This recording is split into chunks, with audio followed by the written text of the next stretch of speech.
के दशक में एक पिक्चर आई थी। इस पिक्चर का नाम था बाजीगर। इस पिक्चर में एक डायलॉग था, हार के जीतने वाले को भी बाजीगर बोलते हैं। और उसी दशक में मुंबई से सटे बेंदर में एक मारवाड़ी छोरा अपनी राजनीति सियासत की पिच बना रहा था। इसका नाम है नरेंद्र एल मेहता।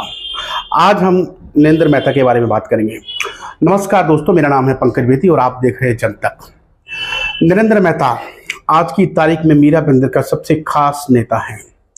कहते हैं कि नरेंद्र मेहता ने राजनीति में आने के लिए बहुत सारे पापड़ सेके और काफी सारी मेहनत भी करी। जब एक राजनीति में कोई किसी का दोस्त और कोई किसी का दुश्मन नहीं होता, इसी तरह नरेंद्र मेहता ने अपनी राजनीति की शुरुआत मीरा बेंदर के एक खास मीरा बेंदर के चर्चित व्यक्ति गिलबर्ट मेंडोजा जी, उनको कहते हैं राष्ट्रवादी पार्टी के नेता हैं, कई बार वहां से एमएलए रह चुके हैं, उनके साथ शुरू करी। लेकिन शायद सेठ को ये मालूम नहीं होगा कि जो लड़का आज मेरे साथ खड़ा है, कल मुझे इसी से हारना पड़ेगा। राजनीति में शायद ये मेरे से बड़ी पारी खेल जाएगा। तो इसी से शुरुआत होती है। सेठ के साथ धीरे धीरे नरेंद्र मेहता राजनीति के वो गुण सीख रहे थे, लेकिन गुण सीखते वो एक राजनीति के ऐसे मजे हुए खिलाड़ी बन जाते हैं कि जिसकी चर्चा आज पूरे मीरा बेंदर में है। गिलबर्ट सेठ भी इस पार्टी में अपनी पार्टी को आगे बढ़ाते हैं, उनका अच्छा खासा नाम होता है। दूसरी तरफ मुजफ्फर हुसैन हैं, जो कांग्रेस के बड़े नेता हैं और वो भी 2-4 बार एमएलए रह चुके हैं यहाँ से। और तीसरी तरफ अभी हाल ही में बीजेपी में गए हुए हैं संजू नायक और गणेश नायक। ये भी मीरा बेंदर से ही चुनाव लड़ते थे और ये भी 2-3 बार वहाँ से, 1-2 बार वहाँ से आमदार और खासदार रहे हैं, दोनों भाई। अब नरेंद्र मेहता को इन सब से लड़ना था। राजनीति की पिच तैयार हो गई थी, लेकिन उनके लिए सबसे बड़े जो उनके दुश्मन थे ये सब लोग थे। दूसरी तरफ प्रताप सरनायक शिवसेना के नेता हैं, पहले राष्ट्रवादी में थे, वो भी 146 से हमेशा चुनाव जीतते हैं। लेकिन आपस में कहते हैं एक ही शहर में 2 महीने नहीं चलती, तो आपस में दोनों की आपस में ज्यादा चुनाव होता है।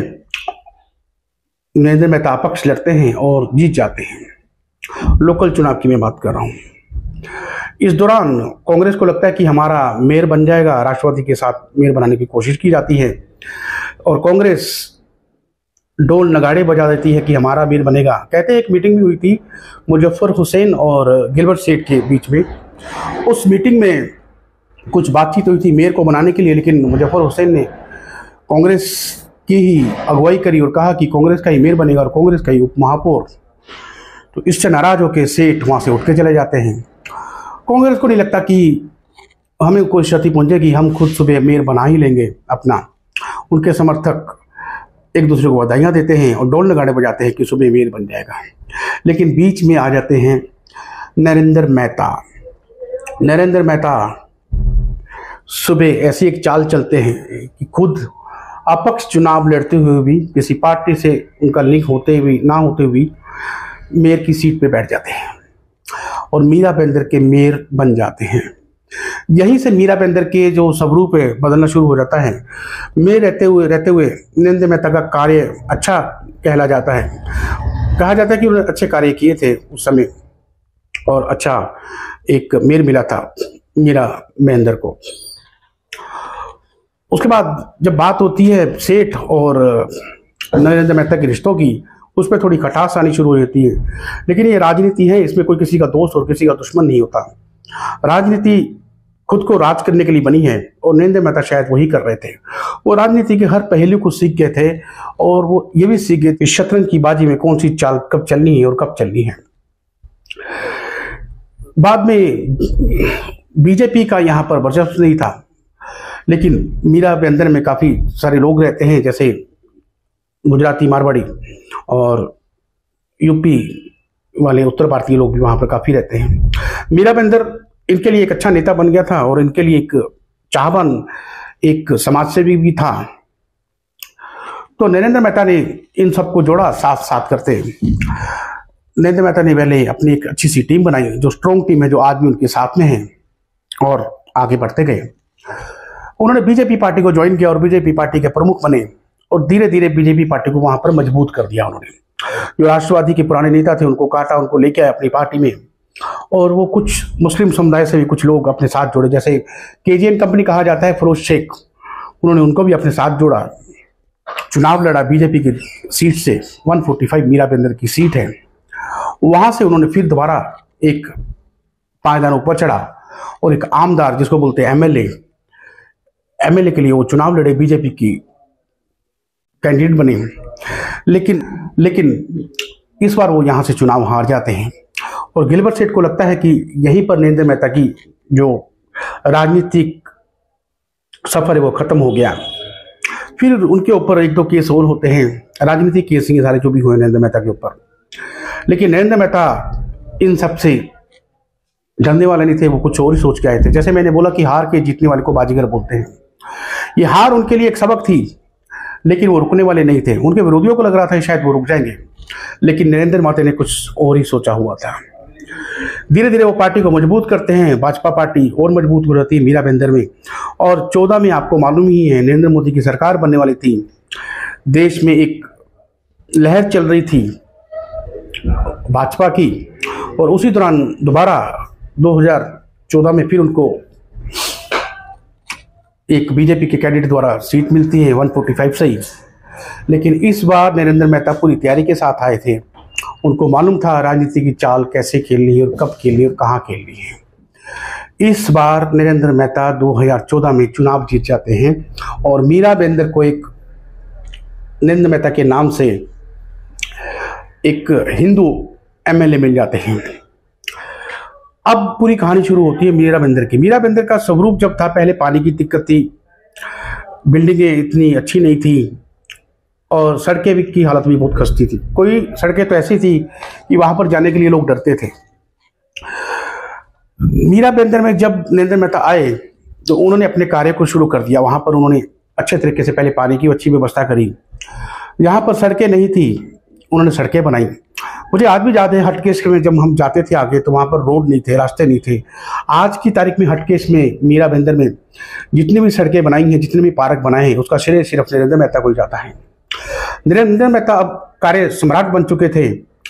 बेंदर में जब लोगों को जाना होता था तो एक ही ब्रिज गोल्डन नेशनल के ऊपर से चढ़ के जाना पड़ता था या फिर फाटक से पैदल। अब दूसरा कोई रास्ता नहीं था जाने के लिए, लोगों को इसकी भी काफ़ी दिक्कत आ रही थी। नरेंद्र मेहता ने लोगों की ये दिक्कत को सुना और एक अंडरपाथ बनाने का फैसला लिया और उसमें कामयाब भी हुए। धीरे धीरे करके अब नरेंद्र मेहता की एक चाल चलनी बाकी थी, क्योंकि वो आमदार तो बन चुके थे, लेकिन अब जो मीराबेंदर हैं, जो 2012 में नगर पालिका बनी थी, महानगर पालिका बनी थी, अब उस पर भी उनको कब्जा करना था, क्योंकि उसके सिवा उनकी ताकत अधूरी थी। उन्होंने काफ़ी राष्ट्रवादी के नगर सेवक या कांग्रेस के नगर सेवक को सब में भाजपा में मिलाया और फिर 2.5 साल बाद महानगर पालिका में चुनाव होता है। आमतौर पे 5 साल बाद होता है, लेकिन मीराबेंदर में ये 2.5 साल बाद चुनाव होता है और जो नगर सेवक चुन के आते हैं जनता द्वारा वही वोट करते हैं। चुनाव नहीं होता, लेकिन अंदर से वो वही वोट करते हैं और मेयर बनाते हैं। सेठ की बेटी मिसेस परेरा यहाँ से मेयर थी। अब एक निशाना सेठ की बेटी भी थी, दूसरा अपनी राजनीतिक सफर को आगे भी बढ़ाना था। अब यहाँ पर नरेंद्र मेहता एक और चाल चलते हैं, भाजपा को मजबूत कर देते हैं और इसमें एक श्रेय उनके जो साथी हैं उनको भी जाता है। नीलेश सोनी उनके खास हैं और नंबर 2 नेता कहा जाते हैं नीलेश सोनी को, मीराबेंदर का। नीलेश सोनी के बारे में थोड़ा मैं आपको बता दूं, अच्छे नेता हैं, एक जनसेवक भी हैं, एक अच्छे जनसेवक हैं, अच्छे कार्य सम्राट भी बोला जाता है। उनके कार्यालय में अगर कोई भी व्यक्ति जाता है, कोई भी पार्टी से हो या किसी भी उम्र का हो, तो खाली हाथ नहीं आता। मेरा एक पर्सनल एक अनुभव है उनके साथ, व्यक्तिगत अनुभव आपको बताता हूँ। लॉकडाउन के बीच में एक बड़े पत्रकार थे, उनको एक ज़रूरत थी किसी चीज़ की, तो मैंने नीलेश सोनी को फ़ोन किया तो उस पत्रकार का काम उन्होंने 2 मिनट में कर दिया। हालांकि नीलेश सोनी ने मुझे मना किया था ये बात बोलने के लिए, लेकिन मैं आपको आज बता रहा हूँ, उस पत्रकार का नाम नहीं ले रहा हूँ। नीलेश सोनी ने कहा था कि इस पत्रकार को अगर मेरे सामने मिलाओगे तो शायद वो पत्रकार मेरे से एम्बेरस हो जाए, मेरे से बात ना करे और मुझे भी ये बात अच्छा नहीं लगेगा। मैं किसी को नीचा दिखा के वो काम नहीं करना चाहता हूँ, लेकिन आपने बोला है तो आपका काम हो जाएगा। तो ये है वो नीलेश सोनी व्यक्ति जो आज की तारीख में मीरा बंदर में ही हैं और अच्छे नेता हैं। अब नरेंद्र मेहता के पास एक अच्छी टीम बन चुकी थी। जैसे मैंने बोला कि फिरोज शेख, एजेंट कंपनी, नीलेश सोनी और दीपू ननकवानी, काफ़ी सारे नगर सेवक अच्छे थे जो उनके साथ थे। उनकी टीम एक मजबूत बन गई थी। अब चुनाव होता है मीरा बंदर में, जो लोकल बॉडी का चुनाव है, लोकल चुनाव होते हैं, उसमें राष्ट्रवादी पार्टी को हरा दिया जाता पर एक मेयर बनती है भाजपा की गीता जैन। अब नरेंद्र मेहता के हाथ में महानगर पालिका की हाथ डोर भी आ जाती है और एक बहुत मजबूती से वो आगे बढ़ते हैं, अच्छे तरीके से काम करना शुरू करते हैं। मीरा रोड का सबरूत अब तेजी से बढ़ता है। मीरा रोड का पूरा सबरूत बदल जाता है। बड़े बड़े बिल्डर जो मुंबई के हैं, जैसे जेपी इंफ्रा और काफ़ी बड़े बड़े बिल्डर है, RNA वगैरह, ये सब मीरा रोड में आकर बिल्डिंगें बनानी शुरू कर देते हैं। और रोड मैंने आपको बताया कि कुछ रोड हैं, कुछ नाम भी लिए, वो भी अच्छे बन जाते हैं। पानी की समस्या भी कम हो जाती है, मच्छर की समस्या थी वो भी कम हो जाती है।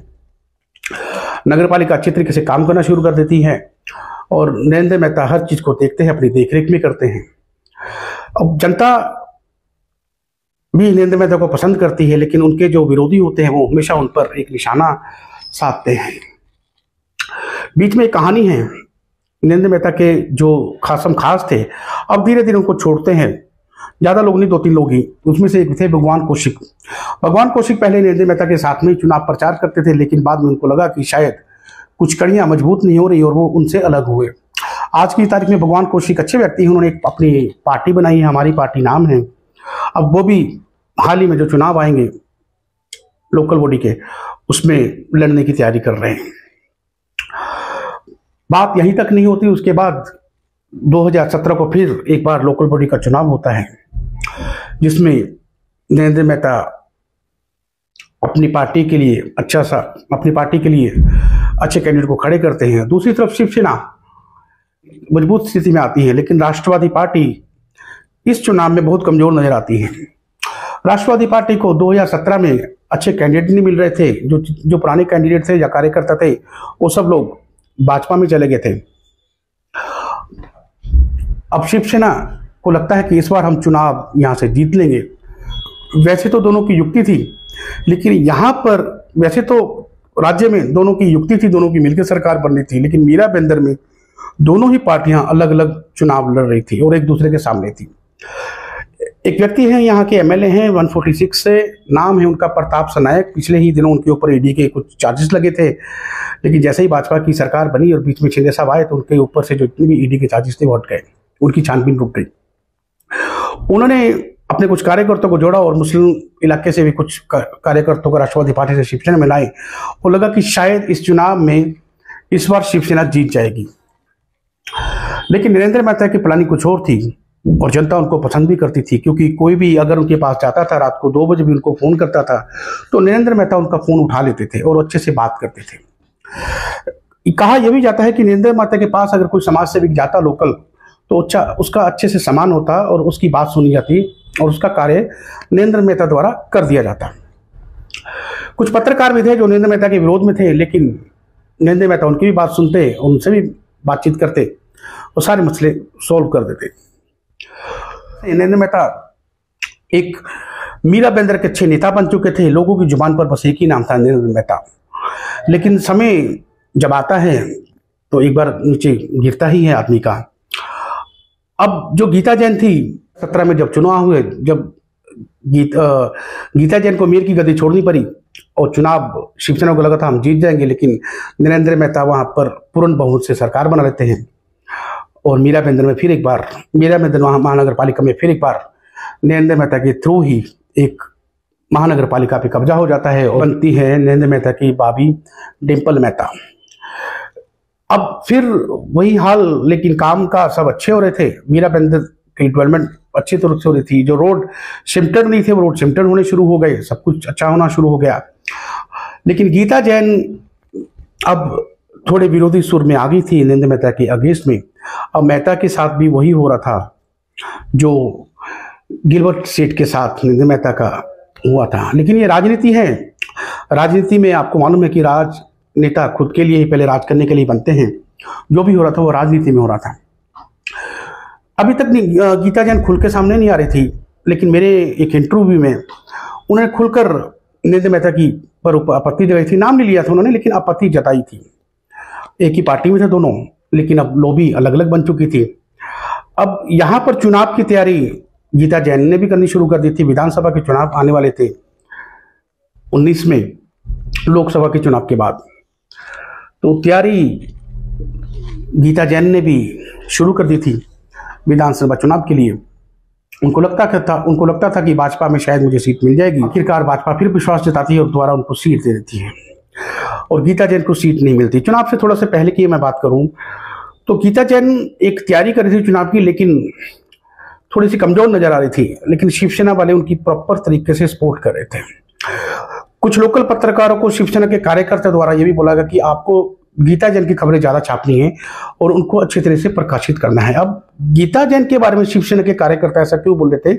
शायद उनको लगा था कि इस बार चुनाव जो होंगे ये दोनों पार्टियां अलग अलग से लड़ेंगी, युक्ति नहीं होगी, और गीता जैन वहां पर शिवसेना की नेता बनेगी। लेकिन गीता जैन ने अंत तक भाजपा के ही टिकट लेने की कोशिश करी, वो उनको मिलती नहीं है, फिर वो अपक्ष चुनाव लड़ती है। और इसी दौरान गीता जैन भाषण थे वो लोगों को अच्छे लगने शुरू कर दिए।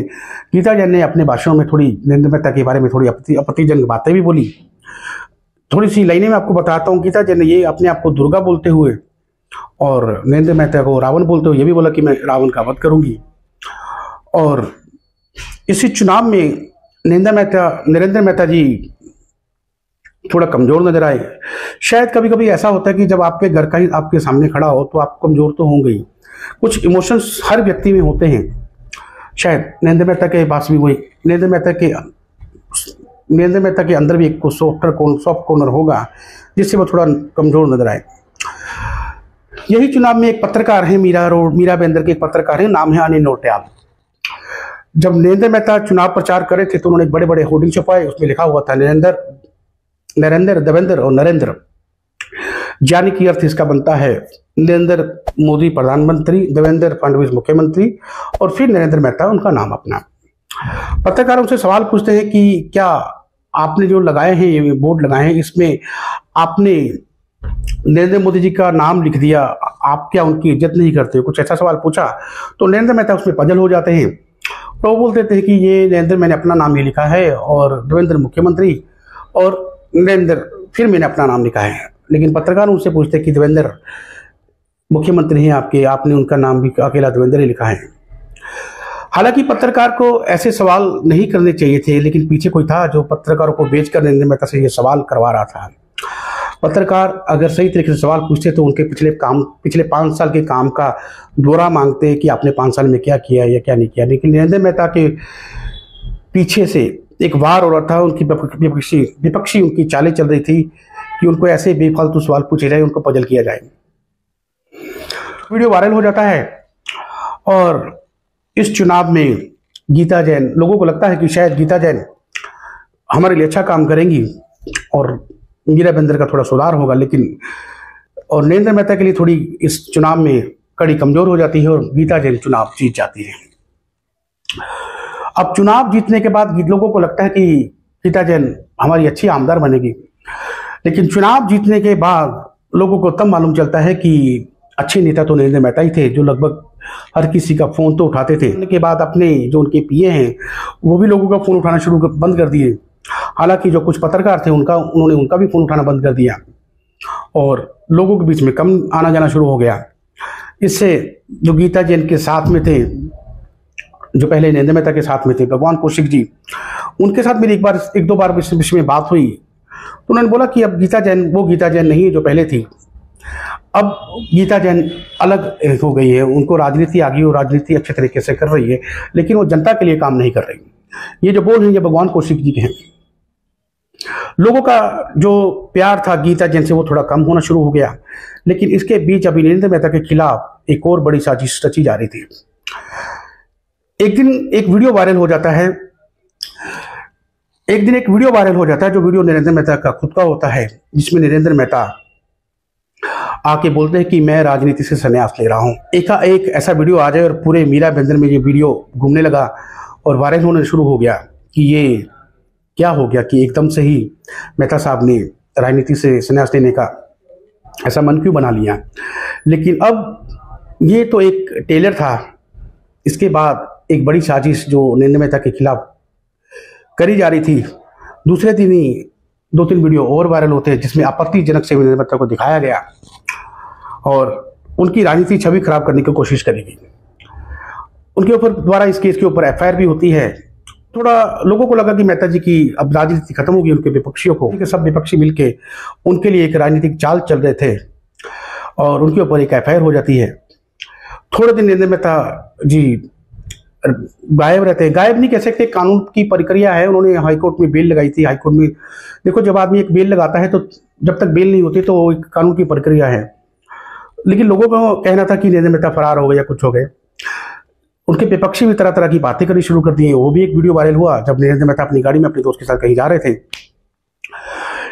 लेकिन कुछ ही दिन बाद नरेंद्र मेहता की बेल हो जाती है और अब वही वो उनके विपक्षियों को लगता है कि हमने नरेंद्र मेहता के राजनीतिक सफर को भी यहाँ पर खत्म कर दिया।